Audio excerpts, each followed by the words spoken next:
कई बार शरीर हमें कई तरह के संकेत देता है, लेकिन हम उन्हें समझ नहीं पाते या यूं कहें कि समझकर भी अनदेखा कर देते हैं। खासकर जब बात महिलाओं के स्वास्थ्य की हो, तब कई ऐसे मुद्दे चुप्पी में खो जाते हैं।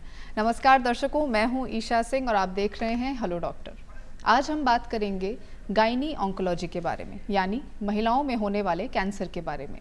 यह एक अहम मुद्दा है। ऐसे में इस पर विस्तार से चर्चा करने के लिए हमारे साथ मौजूद हैं राजस्थान की पहली MCH gynae oncologist doctor Apurva Tak. नमस्कार मैम, बहुत बहुत स्वागत है आपका। नमस्ते। तो दर्शकों, चर्चा की शुरुआत करने से पहले हम आपको बता दें कि अगर आपका भी कोई डॉक्टर से सवाल है तो आप हमसे सीधे संपर्क कर सकते हैं। हमारा नंबर है 0141270499, 0141270498। तो आइए चर्चा की शुरुआत करते हैं। मैम, सबसे पहले तो आप हमारे दर्शकों को बताइए कि गायनी ऑन्कोलॉजी क्या है, ये कौन सा, आई थिंक ये नया ब्रांच है, इसमें कौन कौन से कैंसर आते हैं? जी बिल्कुल। सबसे पहले तो मैं आपका धन्यवाद करना चाहूँगी कि ये एक इतना इम्पॉर्टेंट टॉपिक है फीमेल कैंसर्स का, एंड आज हम इस पे फोकस होके बात कर रहे हैं। And basically it's a very proud moment for me also कि मैं राजस्थान की पहली MCH गायनी ऑन्को सर्जन हूँ। सो बेसिकली एक सर्जिकल ऑन्कोलॉजी में MCH होता है, जिससे कि जो हेड से टो तक आपके सारे कैंसर्स के बारे में डील करते हैं। वैसे ही टाटा मेमोरियल हॉस्पिटल में सेपरेट ब्रांच है गायनी ऑन्कोलॉजी, और कुछ सीटें हमारे पास इंडिया में और भी जो सबसे ज़्यादा आधुनिक फैसिलिटीज़ वाले जो गायनी कैंसर इंस्टीट्यूट्स हैं, लाइक एम्स, टाटा के दुबई, वहाँ पे ये ब्रांच है जिसे कि गायनी ऑन्कोलॉजी बोलते हैं। So we are dedicated to female cancers. So जैसे मैंने अपना गायनी कॉलेजी में MS किया, I was a gynaecologist at AIIMS Jodhpur. उसके बाद मैंने अपनी 4 साल की विगरस ट्रेनिंग सिर्फ महिलाओं में होने वाले कैंसर, कैसे वो नॉर्मल गायनी प्रॉब्लम से कैंसर्स में कन्वर्ट होते हैं, किस तरीके से हम उसे ये सब होने से पहले रोक सकते हैं, ऐसी क्या समस्याएं होती हैं जिसमें कि गायनी कैंसर्स कन्वर्ट हो जाते हैं, और उन गायनी कैंसर्स का इलाज किस तरीके से बेस्ट तरीके से कर सकते हैं, वो ही हमारी ब्रांच डील करती है। So basically gynae oncology deals with uterine यानी गर्भाशय का कैंसर, ओवरीज यानी अंडेदानी का कैंसर, गर्भाशय के मुंह का कैंसर जिसे हम सर्वाइकल कैंसर कहते हैं जी। साथ ही में रेयर टाइप के कैंसर्स होते हैं, वल्वा और वजाइना के कैंसर्स। उसके अलावा भी बहुत सारे ऐसे कैंसर्स आप देखेंगे जो यंग फीमेल्स में होते हैं, germ cell tumours, gestational trophoblastic disease. तो अपने आप में ये बहुत सारा फीमेल कैंसर्स पे फोकस्ड ब्रांच है। मैम, आपने बताया कि गर्भाशय का कैंसर होता है, ओवरी का कैंसर होता है, तो महिलाओं में जितने भी कैंसर होते हैं उनमें सबसे ज़्यादा जो कॉमन कौन सा है? राइट। तो अगर हम देखें तो सबसे कॉमन कैंसर इंडिया में ब्रेस्ट कैंसर है, और उसके बाद जो नेक्स्ट मोस्ट कॉमन कैंसर है वो गर्भाशय के मुंह का कैंसर है, जिसे हम सर्विक्स बोलते हैं। मेरे पास OPD में पेशेंट्स आते हैं, कई लोगों को ना सर्विक्स का मतलब भी नहीं पता होता है। तो एक्चुअली इट्स वेरी अनफॉर्चुनेट इसलिए है कि ये गायनी कैंसर एकमात्र ऐसा कैंसर है जिसके लिए हमें कॉज भी पता है, हमारे पास ऐसी फैसिलिटीज़ हैं जिसे हम स्क्रीनिंग टेस्ट बोलते हैं, जिससे कि हम उसे अर्ली स्टेज में डिटेक्ट कर सकते हैं, और टू ऐड टू इट हमारे पास वैक्सीनेशन अवेलेबल है, HPV वैक्सीनेशन। तो लोगों को ये पता ही नहीं है, लोग वैक्सीनेट नहीं हो रहे हैं। तो ये वाली जो प्रॉब्लम है, इस वजह से शायद ये इंडिया में अभी सेकेंड मोस्ट कॉमन कैंसर है। It's so unfortunate that more than 1 lakh women को ये सर्वाइकल कैंसर डिटेक्ट होता है एवरी ईयर। सो आप देखिए ये इतना कॉमन है कि every 1 minute all around India 8 women are diagnosed with cervical cancer. So you can see कि ये कितना ज़्यादा कॉमन है। यानी हर मिनट में एक महिला को सर्वाइकल कैंसर डिटेक्ट होता है। लेकिन जैसा मैम ने बताया कि इसकी वैक्सीन भी आ गई है, लेकिन फिर भी महिलाओं में इतनी जागरूकता है नहीं। तो मैम, हम बात करते हैं सिम्टम्स की। पहले हम पूरा जो गायनिकोलॉजी ऑन्कोलॉजी है, इसमें जितने भी कैंसर आते हैं तो उनके लक्षण, और फिर उसके बाद आप बताइए कि सर्वाइकल कैंसर में किस तरह के सिम्टम्स होते हैं। जी बिल्कुल। सो सबसे ज़्यादा अभी कैंसर को इतना गंभीर तरीके से हम ये मानते हैं कि बहुत सारे ऐसे कैंसर्स हैं जिनका कॉज हमें नहीं पता है। ऐसे क्या सिम्टम्स होते हैं? पेशेंट मेरे पास OPD में आते बोलते मैम हम तो बिल्कुल ठीक थे, कभी आज तक अस्पताल गए ही नहीं, कभी हमें बुखार तक नहीं हुआ, फिर हमें ये कैंसर कैसे हो गया? सो एक्चुअली अगर आप आजकल देखेंगे तो हर फैमिली में कैंसर बहुत कॉमन हो गया है। जैसे डायबिटीज़, हाइपरटेंशन, ऐसी सब बीमारियां होती थी, आजकल वैसे कैंसर होता है। सो द थिंग इज़ कि, और दूसरी जो इम्पॉर्टेंट चीज़ मैं बोलना चाहती हूँ कि ऐसा नहीं है कि सारे कैंसर्स इनक्योरेबल हैं, या फिर आप किसी अस्पताल के बाहर कैंसर जड़ा हुआ सुन लो, अगर ऐसे सोचो गायनेक ऑन्कोलॉजिस्ट, तो हम क्यों जाएं, हमारे परिवार में भी किसी को कैंसर नहीं है, हमें कुछ सिम्टम नहीं है, तो लोग आते नहीं हैं। बिल्कुल।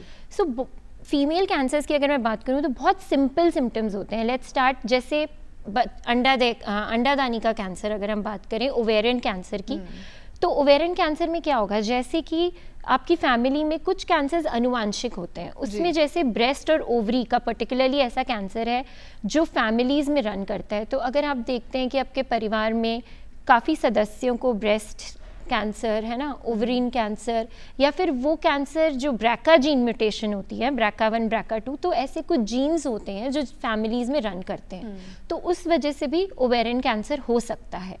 तो इस चीज़ के लिए स्पेसिफिक जेनेटिसिस्ट होते हैं, गायनी ऑन्कोलॉजिस्ट होते हैं। तो आप कुछ भी ऐसा डिस्कस करने के लिए जब स्त्री रोग कैंसर विशेषज्ञ के पास आते हैं तो हम बहुत सारी चीज़ें ऐसी बताते हैं। जैसे आपने नाम सुना होगा एंजेलिना जोली का, तो अगर आप गूगल भी करेंगे तो आपको पता चलेगा उनकी फैमिली में ये कैंसर रन करता था। So before developing any cancer उन्होंने कुछ प्रोफाइलैक्टिक सर्जरीज होती हैं जिन्हें हम रिस्क रिड्यूसिंग सर्जरीज बोलते हैं, तो वो भी आजकल अवेलेबल है, तो वो करा लेते हैं लोग, है ना। अब हम बात करते हैं कि जैसे अंडाशय का कैंसर, और जैसे कि अभी की लाइफस्टाइल बन गई है, डिलेड मैरिजेस, इनफर्टिलिटी, तो बेसिकली ये सब भी कहीं ना कहीं रिस्क फैक्टर हो सकते हैं ओवेरियन कैंसर होने के। और बहुत सिंपल सिम्टम्स होते हैं, जैसे गैस बनना, लोग बोलते हैं हमें तो गैस बनती है, ओवर द काउंटर ड्रग्स खाते हैं, बस टेस्ट कराने से बहुत डरते हैं। लोगों के अंदर एक मिथ मैंने देखा है कि जो डॉक्टर बस मेडिसिन दे दे आराम से, तो they are good, they are happy with that, लेकिन अगर कोई टेस्ट सजेस्ट कर दे तो उन्हें लगता है नहीं, हमें टेस्ट नहीं कराना। अक्सर घबरा जाते हैं लोग, अक्सर घबरा जाते हैं, तो ऐसा नहीं करना है बिल्कुल भी।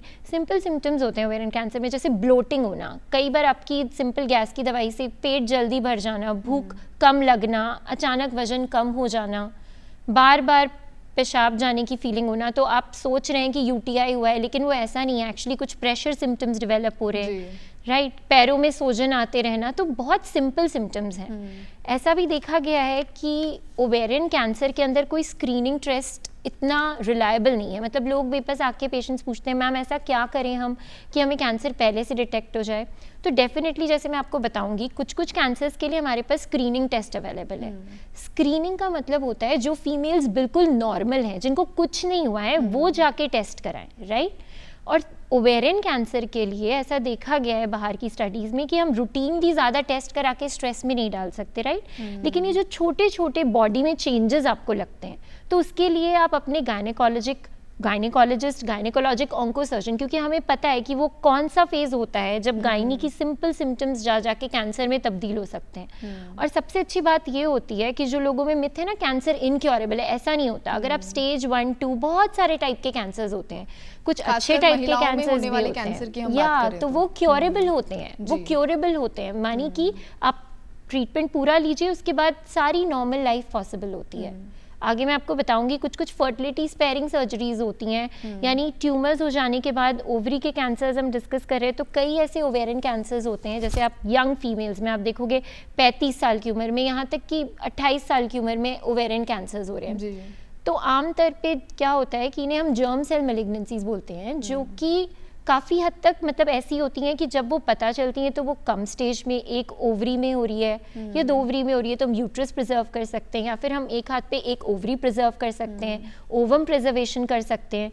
तो बहुत मतलब कैंसर के साथ आप क्योर तो हो ही रहे हो, लेकिन साथ साथ आपका फर्टिलिटी भी पॉसिबल है, आपकी प्रेगनेंसी भी पॉसिबल है। इस बीच दर्शकों हम आपको बता दें कि अगर आपका भी कोई सवाल है मैम से, तो आप हमसे सीधे संपर्क कर सकते हैं।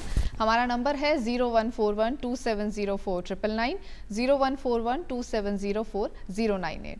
तो आइए चर्चा को आगे बढ़ाते हैं। मैम, ओवरियन कैंसर की हमने जिक्र किया, आपने बताया कि कई तरह के लक्षण होते हैं, जैसे ब्लोटिंग होना, गैस होना। तो अगर मान लीजिए किसी को इस तरह की समस्या है तो क्या तुरंत ऑन्कोलॉजिस्ट के पास पहुंचना चाहिए? सो बेसिकली ऑन्कोलॉजिस्ट का मतलब यही नहीं रह गया आजकल कि सिर्फ कैंसर होने के बाद ही हमें जाना है। जैसे मैंने आपको बताया, बहुत ही डिवीजन स्पेसिफिक हो गई है आजकल, यानी कि ब्रेस्ट ऑन्कोसर्जन्स हैं आपके पास, थोरैसिक ऑन्कोसर्जन्स हैं आपके पास, मतलब बहुत सारी फील्ड्स हैं। तो क्योंकि मैं एक गायनिकोलॉजिस्ट हूँ और उसके बाद मैंने गायनी ऑन्कोलॉजी में स्पेशल ट्रेनिंग की है, तो मैं डेफिनेटली फीमेल्स की जो प्रॉब्लम्स हैं उससे ज़्यादा अवेयर हूँ, बिकॉज हम 3 साल सिर्फ गायनिकोलॉजी पढ़ते हैं। उसके बाद मैं 3 साल एम्स में कार्यरत थी एज गायनिकोलॉजिस्ट। उसके बाद मैंने 4 साल आगे मैंने अपनी ट्रेनिंग की है। 1 साल में असिस्टेंट प्रोफेसर थी वहाँ पे टाटा में। तो बेसिकली हमें वो पूरा द ट्रेल ऑफ इवेंट्स पता होती है कि किस तरीके से प्रॉब्लम्स डेवलप होती हैं और कैसी फीमेल्स, जैसे मैं आपको बताती हूँ वाइट डिस्चार्ज की प्रॉब्लम है ना, वाइट डिस्चार्ज की प्रॉब्लम बहुत कॉमन है यंग फीमेल से लेके ओल्ड एज तक। लोग ना बताना ज़रूरी नहीं समझते हैं या फिर वो ओवर द काउंटर ड्रग्स खाते रहते हैं, टेस्ट नहीं कराते।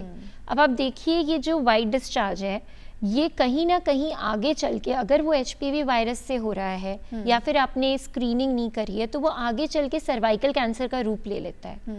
तो जो ये स्क्रीनिंग टेस्ट होते हैं, यानी कि वैक्सीनेशन भी होता है एक, तो है ना, 2 चीज़ों से आप सर्वाइकल कैंसर से बिल्कुल मुक्त रह सकते हैं। कैसे? एक तो होता है वैक्सीनेशन, जिसके लिए हम बात करेंगे डिटेल में।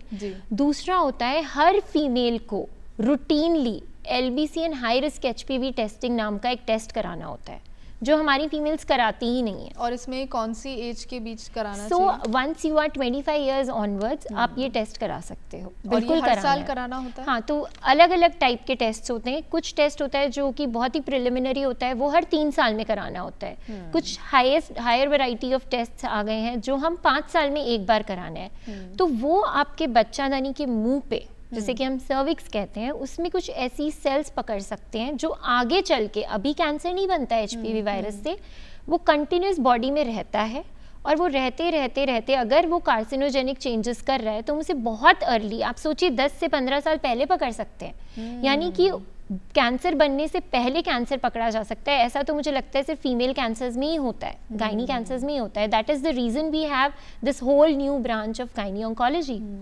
यानी अगर आप 25 साल से ऊपर हैं तो आपको हर 3 साल और हर 5 साल में एक टेस्ट कराना जरूरी है। इससे हम 10 से 15 साल पहले हम कैंसर को पकड़ सकते हैं और उसका समय पर इलाज करा सकते हैं। Absolutely. तो मैम, हम जेनेटिक्स पर बात कर लेते हैं। मान लीजिए किसी के परिवार में इस तरह की कोई समस्या रही हो, कोई परिवार का सदस्य किसी को इस तरह की कैंसर की समस्या रही हो, तो क्या उसे क्या करना चाहिए? क्या रिस्क ज़्यादा बढ़ जाता है या कब डॉक्टर के पास जाना चाहिए?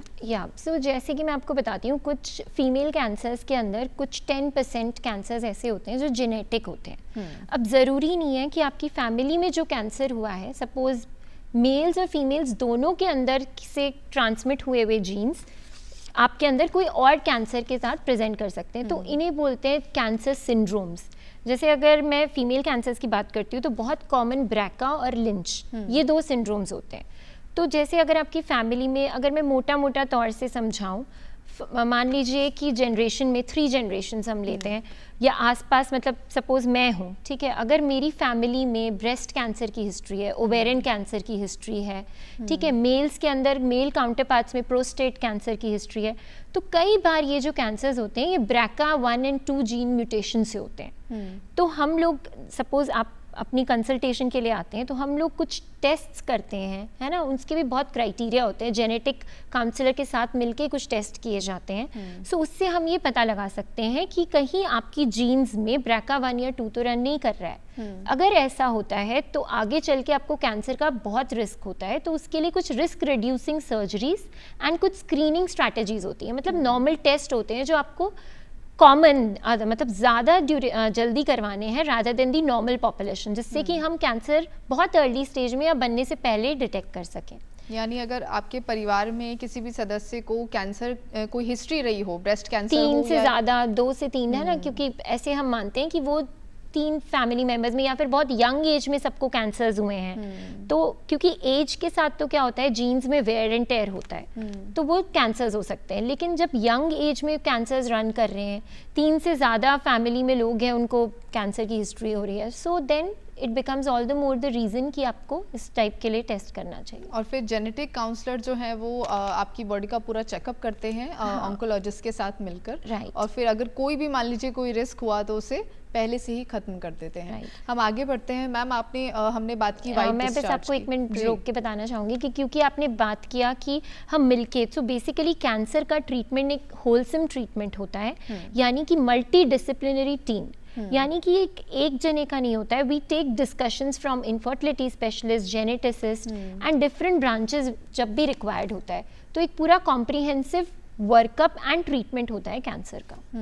ओके मैम, वाइट डिस्चार्ज का आपने बात बताई, तो Right. क्या अगर मान लीजिए किसी लड़की को पीरियड्स बहुत ज़्यादा हो रहे हैं या डिस्चार्ज ज़्यादा हो रहा है, तो क्या ये भी कोई संकेत होता बिल्कुल है? बिल्कुल। तो फीमेल कैंसर्स में, तो फीमेल कैंसर्स के हमेशा कोई ना कोई सिम्टम्स होते हैं। जैसे मैंने ओवरी के बारे में आपको डिटेल में डिस्कस किया, वैसे ही सर्विक्स के बारे में मैं आपको बताती हूँ। जैसे वाइट डिस्चार्ज है ना, वाइट डिस्चार्ज बहुत सारे टाइप्स के हो सकते हैं। तो आजकल ये फैसिलिटी भी है कि हम सर्विक्स मात्र को कैमरा, एक अलग स्पेशल टाइप की कैमरा फैसिलिटीज़ होती हैं जिससे हम सर्विक्स को एनलार्ज करके देखते हैं। उसमें कुछ अप्लाई करके कुछ टाइप की दवाइयाँ, कुछ साइंटिफिक तरीके से हम सर्विक्स को एनालाइज करते हैं कि इसमें कहीं कैंसर बनने वाली चीज़ें तो नहीं है, जैसे कॉल्पोस्कोपी ये सब करके, राइट। और अगर मान लीजिए बहुत सिंपल सिम्टम्स होते हैं गर्भाशय और सर्विक्स के कैंसर के, ब्लीडिंग होना। ब्लीडिंग नॉर्मली महीने के महीने आती है, कुछ फिक्स टाइम के लिए होती है, कुछ फिक्स्ड अमाउंट की होती है। तो अगर इससे कोई भी डेविएशन है, मान लीजिए आपको ज़्यादा हो रही है, क्लॉट्स हो रहे हैं, हैवी ब्लीडिंग हो रही है, बीच में हो रही है, इरेगुलर हो रही है, यहाँ तक कि जब आप सेक्स के बाद ब्लीडिंग हो रही है, तो ये सब चीज़ें फीमेल्स बहुत ज़्यादा अवॉइड करती हैं, इग्नोर करती हैं या फिर डिस्कस नहीं करते हैं अपने सिम्टम्स। बट आप देखिए कि females are the backbone of any family, right. The whole family runs behind them, the husband, the kids and everyone। तो ये छोटी छोटी प्रॉब्लम्स कोई भी बड़ी प्रॉब्लम का रूप ले सकती हैं अगर आप इग्नोरेंस और मिथ ये सब रखेंगे कि नहीं अपनी प्रॉब्लम्स को अपने अंदर छुपा के रखना। जैसे मैं इंडिया में राजस्थान की भी बात करती हूँ, हम लोग का ना बहुत फीमेल्स गांव की शर्माती हैं। यहाँ तक कि जो पेशेंट्स मेरे पास आते हैं तो वो कभी घूंघट हटा के भी अपनी प्रॉब्लम नहीं बोलना चाहते। So it's not like that, क्योंकि अगर आप सफ़र करोगे तो पूरा परिवार सफ़र करेगा। और आपको पता है कैंसर का नाम और ट्रीटमेंट से ही काफ़ी लोग अभी भी ऐसा समझते हैं कि ना हम इस हॉस्पिटल में जाएं क्यों, हमें कैंसर नहीं है, हम इन ऑन्कोलॉजिस्ट के पास जाएं क्यों। तो आजकल फील्ड बहुत चेंज हो गई है, प्रिवेंशन से लेकर तक क्योर तक अवेलेबल है, राइट। मैम जैसा आपने कहा कि हमारे इर्द गिर्द सभी लोग हैं कैंसर के नाम से बहुत ज़्यादा घबराते हैं, तो ऐसे में आप उन्हें क्या राय देंगी? सो बेसिकली मैं राय यही दूंगी कि वी हैव रीच्ड, आज से 10 साल पहले या 5 साल पहले वाली सिचुएशन नहीं है। हर चीज़ स्पेशलाइज्ड हो गई है, हर चीज़ के लिए पहले डिटेक्शन के लिए चीज़ें अवेलेबल है, अवेयर रखने की बहुत ज़्यादा ज़रूरत है। वैक्सीन्स अवेलेबल हैं, HPV vaccine, screening strategies, test से मत घबराइए। सारे टेस्ट ऐसा नहीं है कि कोई टुकड़ा लेके होते हैं, बिल्कुल भी नहीं। पेन भी नहीं होता है, मतलब OPD प्रोसीजर्स होते हैं। आप हमारे पास आते हो, हम सिर्फ बच्चेदानी के मुंह से जो पानी होता है, एक ब्रश, पेंट ब्रश की तरह एक ब्रश होता है, उससे सेल्स ले लेते हैं, उससे आगे पता लगा लेते हैं, है ना। कुछ एंडोमेट्रियल कैंसर्स के लिए हमारे पास पिपल बायोप्सीज होती हैं विच आर एब्सोल्युटली पेनलेस। मतलब आप मेरे OPD में आए, हमने टेस्ट किया, आप जाके अपने ऑफिस जाइए, कॉलेज जाइए, स्कूल जाइए, whatever. So it is not hampering, you don't need to get admitted, या कोई टुकड़े की जांच नहीं हो रही है। सो ऐसा बिल्कुल भी डर की कोई बात ही नहीं है। आजकल बहुत लेटेस्ट सुविधाएं आ गई हैं। So please go and get yourself screened, tested, meet your gynae oncologist for कोई भी प्रॉब्लम। देखो जो हम कर सकते हैं, कई ऐसे कैंसर्स हैं जिनका ना हमें कारण अभी पता नहीं चल रहा है, लेकिन कोई भी आपको रेगुलर से डिफरेंट लगता है, कोई भी बॉडी सिम्टम होता है, आजकल तो इतने हेल्थ चेकअप्स होते हैं, उसमें भी मैंने देखा है कि कैंसर स्क्रीनिंग कवर नहीं होती है। सो बेसिकली आपकी बॉडी में आपको कुछ भी छोटा मोटा चेंज लग रहा है, बस आप ये मत करिए कि बस मेडिसिन जाके खा लिया। Get your self tested, you know, you can prevent something which is going to be very harmful or disastrous later on। खासकर जब हम महिलाओं के स्वास्थ्य की बात कर रहे हैं, तो अगर आपको किसी भी तरह की कोई बदलाव नज़र आए अपने शरीर में, तो तुरंत डॉक्टर से संपर्क करें।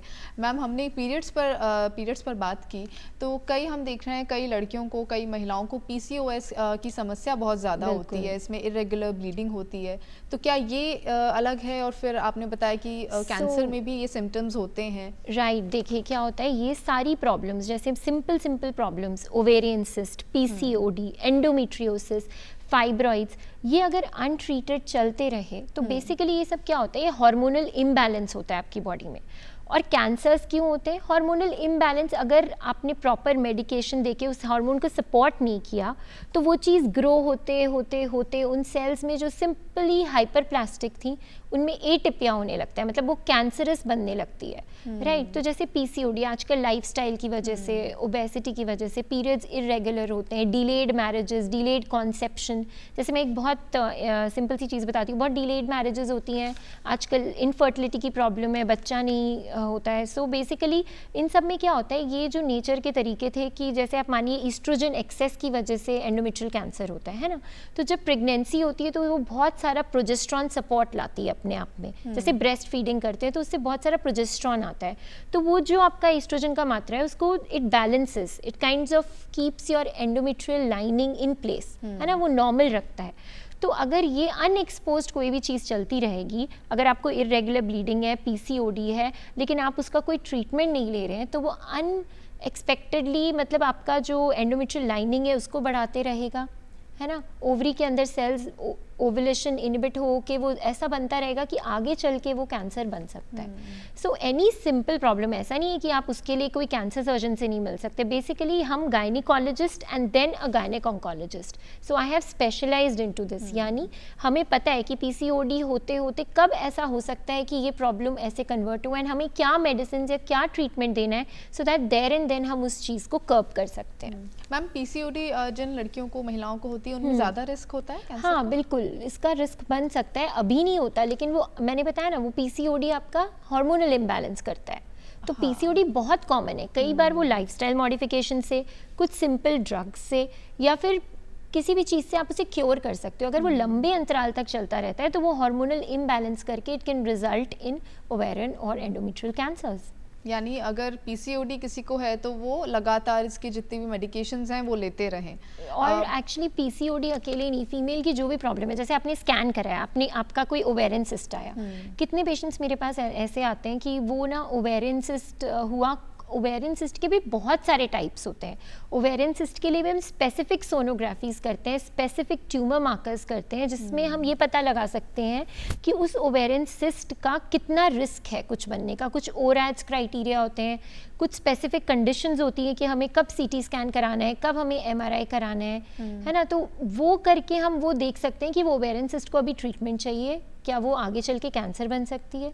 सिमिलरली विद फाइब्रॉइड्स, कई फाइब्रॉइड्स नॉर्मली रिजॉल्व हो जाते हैं विद एज, कई फाइब्रॉइड्स में जैसे चेंजेस होते हैं जिसमें से एक कार्सिनोमेटास चेंज हो सकता है, तो वो सब भी हम डिटेक्ट कर सकते हैं, राइट। जो भी गायनी प्रॉब्लम्स है, आपने सिंपल स्कैन कराया, उसमें कुछ भी आता है, कुछ भी चल के आगे चल के अनट्रीटेड अगर रहता है तो इट कैन कॉज कैंसर।